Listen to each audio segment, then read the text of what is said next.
In this video, I'm going to be showing you how to make the pinwheel block.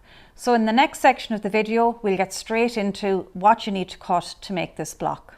The pinwheel block is made up of 4 half square triangles.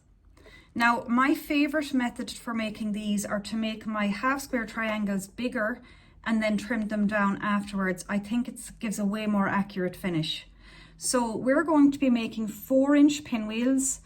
So for that, I want us to cut 2 3¼ inch background fabrics and 2 3¼ inch coloured fabrics.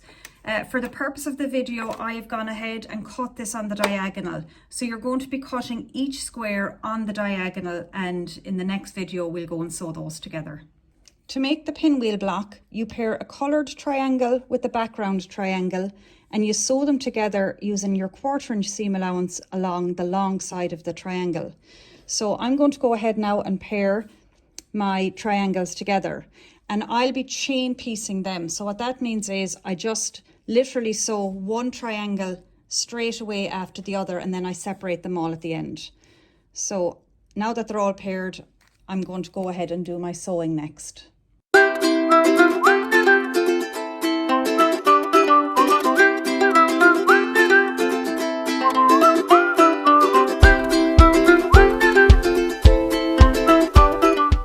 So then we're going to iron these, and we're going to iron them towards the coloured fabric.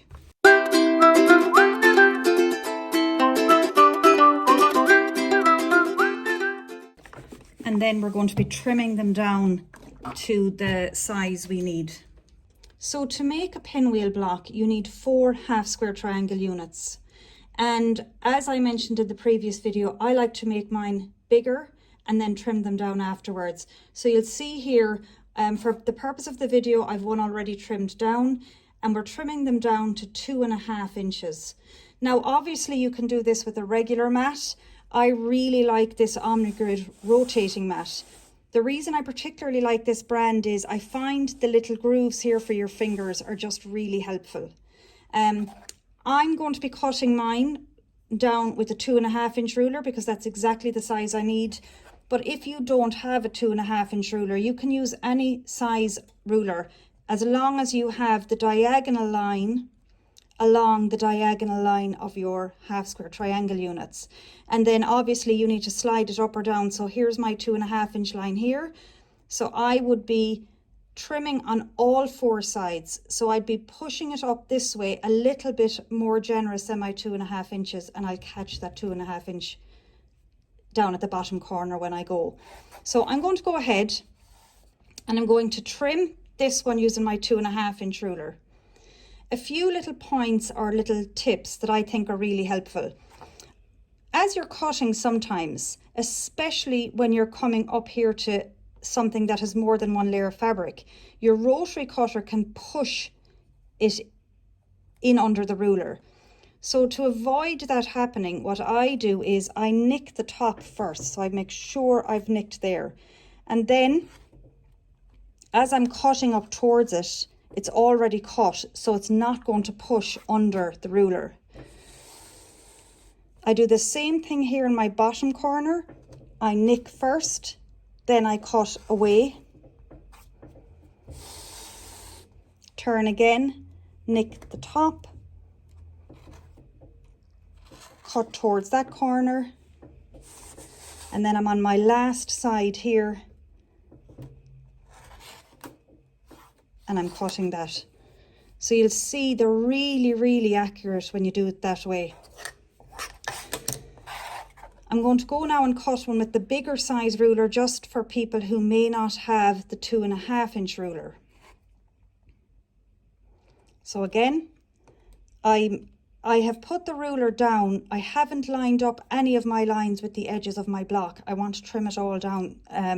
So you'll see here my 2½ inch point is here. So it's not pushed down into the corner. I'll catch that as I trim. So again, I'm nicking the top corner first to stop everything sliding in. Give it a turn, nick the bottom corner, cut. Now, when you're using a bigger ruler, you just cut 2 sides first, then rotate your ruler. And at this point, you are putting your 2.5 inch point exactly on that corner for your final 2 cuts. So again, I'm nicking my corner here and I'm cutting up towards that. And lastly, I'm going to cut the final line. Now, what I will say here, again, sometimes your fabric will push under the ruler.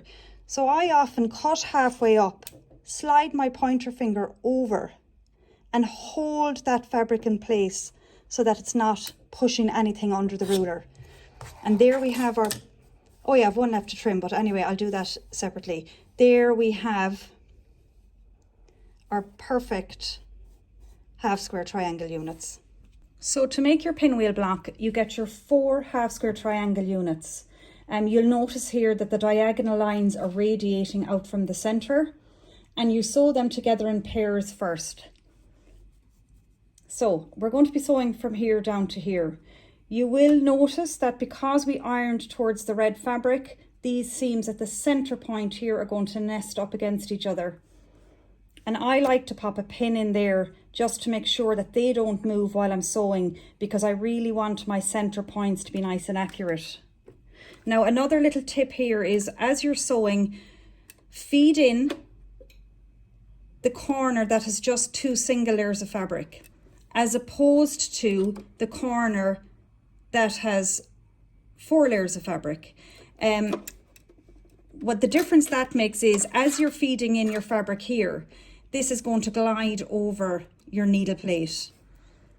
If you stitch it in from this end, because you have the bulk, sometimes your needle struggles to feed that over and it pushes it in here. So I call that your machine eating your fabric. It pushes those points in there and you just can't get over that initial starting point. So that's just a little tip there. So I'm going to go ahead now and sew those half square triangle units together. This time I don't take my pin out.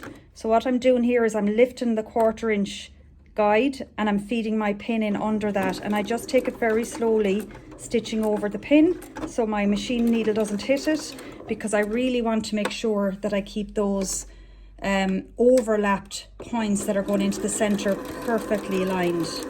So again, I'm just going to help my pin under my 1/4 inch guide, and I'm going to keep that pin in and I'm going to sew nice and slowly over it all the way to the very end. So before we stitch our final seam, we're going to just notice how we're going to iron. So what we're going to do is we're going to iron this seam in one direction and the bottom seam in the opposite direction. And the reason we're doing that is when we go to stitch these, we want to reduce the amount of bulk that's in that center point. So there's a lot of fabric here. So we're going to stitch across here, nesting those seams up against each other. So now we're going to stitch that final seam closed.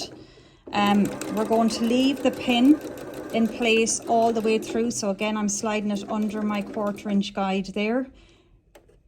I'm just taking it nice and slowly over that center point.